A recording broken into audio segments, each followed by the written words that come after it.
Hello, this is George and Evan with Marketing Online Workshop, and we are very excited to announce MOP version 2.0. Evan, are you excited about this? Yeah, this is pretty much a whole new plugin. We added that many new features. There's as many new features as there are old features.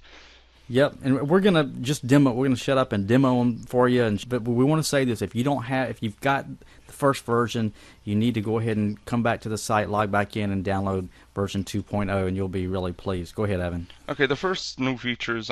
There's 4 new pop-up types. So if I go into Manage Pop-ups here, under Popover type, you'll notice that there's slide in from bottom, left, top, and right. And I want to thank Patricia. She suggested we add this, and basically what it is a sticky banner. So I'll go into the front end, and I have one turned on there, and I'll show you what it looks like. So we'll just wait, and then it'll pop up. So then we have the sticky banner here. I can still interact with the site and use the site, and the banner just shows up on the bottom, and as I scroll it stays there. So it's basically what you would call a sticky banner, and you can have that on the bottom, top, left, or right. And then you can just click the X to close. The next feature would be JavaScript support. So if I go into the editor now, you have a spot that you can paste your JavaScript code into the editor itself. So if you go to Facebook or Twitter and you generate a button, with Facebook you need to have a section for JavaScript. So you would paste basically it puts it in 2 different blocks of JavaScript and the actual button. You put the JavaScript in this block here, and then you go into the embed button, and you would put your other bit of code in there, and it'll add a like button to your page. For Twitter, you would just go right to the embed button and put it right in. So this allows us to do the like feature on our pop-ups and some other Facebook features, and we'll be doing some videos, some tutorials to show you exactly how to do this in depth. Generate a quick tweet button just to show you what I mean. So into the builder, into the embedder, and there we go. We have a tweet button right inside the pop-up. Okay, one-click copy. So if I go to here, say I have a pop-up on my home page, and what I want to do is I want to make one small adjustment, run both of them on my home page for split testing and see which one converts better. So say I want to make a copy of this red testing slide in, I just click the copy button, and right away you see I have another duplicate of that pop-up. So now I have 2 versions of that. I can go here, make my small changes, and enable it on the same pages as the one I copied, and then I can do a split test to see which one converts better. Okay, another feature is the grid, and what the grid does is basically allows you to line things up in the editor better. So say this is my background. First thing I'm going to do is just going to shut off my background. I'm going to make it transparent there, so it's still there, but it's transparent. And then I'm going to go up here to this button, and that's the grid.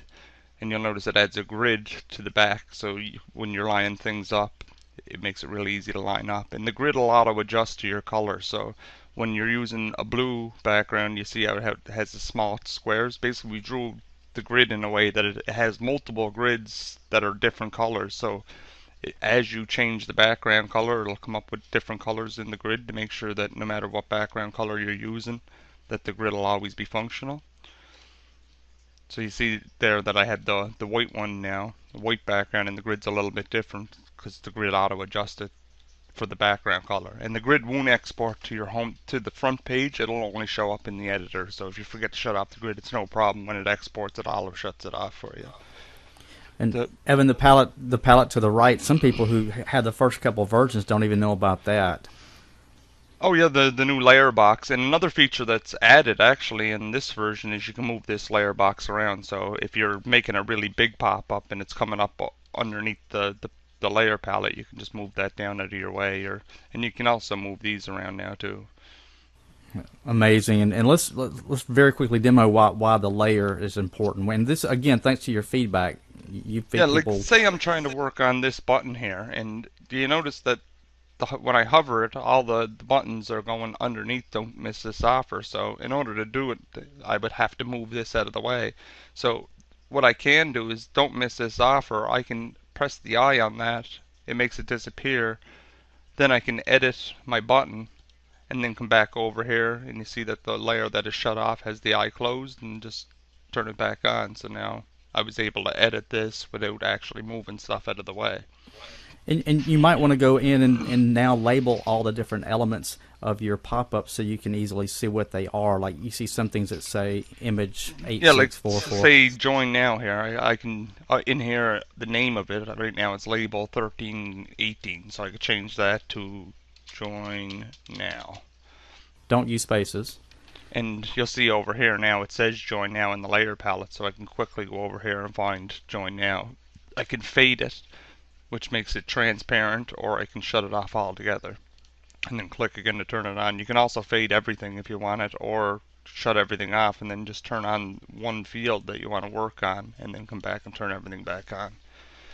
Another quick feature is instead of having, you can still go in here and change the width and height if you want to, if you know the exact width and height you want. But if you're just here eyeballing it and you kind of just want to play it by ear as you design stuff, you need more space, you can just click and drag and make your pop-up bigger.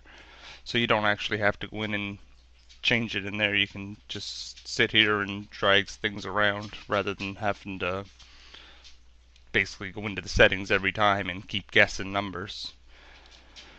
I'll reset that there. Now another thing is maybe you don't want to have your pop-up up the top here when you're editing. You want to have it in the middle of your screen. You can just click and drag and move it down just to make it a little easier to edit. And that's another reason why we made this draggable. Like say I had my pop-up, but my pop-up is this big, and I'm up here. It's underneath the layer box, so I can move the layer box right out of the way. You can also now make your pop-ups as large as you want. So if it doesn't matter. You can make them massive if you want. You can move this up and just keep making it as big as you want. And people that are watching why we might want to do that, you obviously have a bit of a hint of what maybe the next product might be. I won't go any further with that. We have a new cookie system that basically what it does is it allows the pop-ups to work with the cache plugins.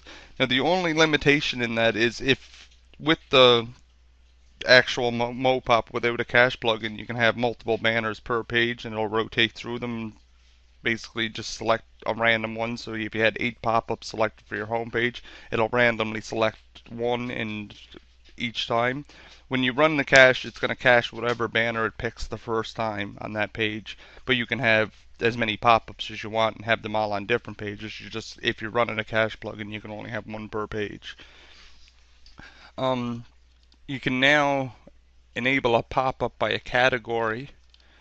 So if you want to enable the pop-up on every post that's inside of the whatever category, you just be able to click this one check mark, and any post that falls into that category now will have that pop-up enabled on it. And you can also enable pop-ups on the front page. So let's say that the front page of your site is your recent posts, and you have 10 posts and you want to have a pop-up on that page. You can come down here and the show on front page section, it kind of explains it a bit.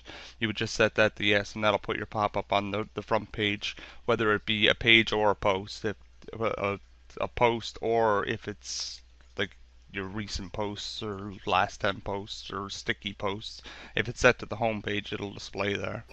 Right. So some of you gave us feedback about that because when you set up your WordPress blog, you either set up a post to be the home page or a page to be the home page, but you also have the option to say, I want my last 10 posts or my last 5 posts, and we didn't have a way of getting the pop-up to work on that, and now we do. Yep, and we also did a bunch of changes, some little modifications here and there as we've gotten support tickets where people were having compatibility issues with a couple of, well, I think there was only 2 actually, but we modified the plugin to work with the 2 that were reported to us, and basically 99% of plugins out there should work no problem with our plugin. We've tested a few hundred so far, and we basically tested the ones that we know people will be using or we assumed would cause conflicts, and it works with all of them so far. So if you do come across a plugin that's causing a conflict, let us know and we'll see if we can code around that too. One last thing, if you're logged into your WordPress admin and you're trying to get an exit pop to work, that admin's going to interfere with that. You need to either log out or just kind of test it with a timed entry pop. Oh yeah, and another way, a couple of people mentioned that to me, and what they did was they installed the hide admin bar plug in so that on the front end, because basically what's going on is the admin bar is going across the top of the page, which is what triggers your pop-up. So when the admin bar is there, it's hiding the actual trigger. So when you're not actually mousing over it, you're mousing over the admin bar. So either hide that admin bar or just log out to test exit pops, or just use the test page. Exactly. So your visitors are seeing the pop-up. It's just you can't see it when you're logged in as an admin. Now, look, we have a brand new affiliate program. We're not going to. You'll have a separate video coming out about that. But I encourage you to go to our affiliate tools section. Just go to mopop.com/affiliates or marketingonlineworkshop.com/affiliates. Take you to the same place, and we have some incredible things we're doing for affiliates. And if you bought this product, you need to sign up as an affiliate and tell other people about it, because we're going to now pay commissions daily on this. We have generous commissions. It's 2 tiers. So if you sign somebody up and they buy and then they become an affiliate and they get other people, you're still going to get credit because of the 2-tier system. So it's really outstanding, and we look forward to everyone becoming an affiliate as well. Yeah, now, one last thing there, though, just want to, for the new slide-in pop-ups, you'll notice that there's a little line here that just says fields marked with a star, exclamation point star, don't apply to them. So you can pretty much ignore all if you're going to be using the slide-in pop-up, on them particular pop-ups, you can ignore the settings that have the little mark here. Because the only thing you need with the slide pop-up is the actual pop-up, the delay, and if you want it to be when you want it to show up, and if you want it to show up to search traffic. So they're the only settings that you need to worry about with the new slide-in ones. And we could probably go on with more features. We probably added 40 or 60 new features since the first version, but we just want to thank everyone for your input and giving us feedback, great reviews, and if you haven't given us a testimonial yet, we sure would appreciate it. And thank you very much. We have a whole new list now of other features people want, so we'll be plugging away hard at getting them all incorporated in, and if anybody runs into any problems, we'd appreciate you to report it to us so we can address it right away and get a patch out to everybody. But we've pretty much tested it on a pile of different sites just to make sure everything is compatible, and we don't anticipate any problems, but if there is, we'd love to know about it. And thank everyone very much.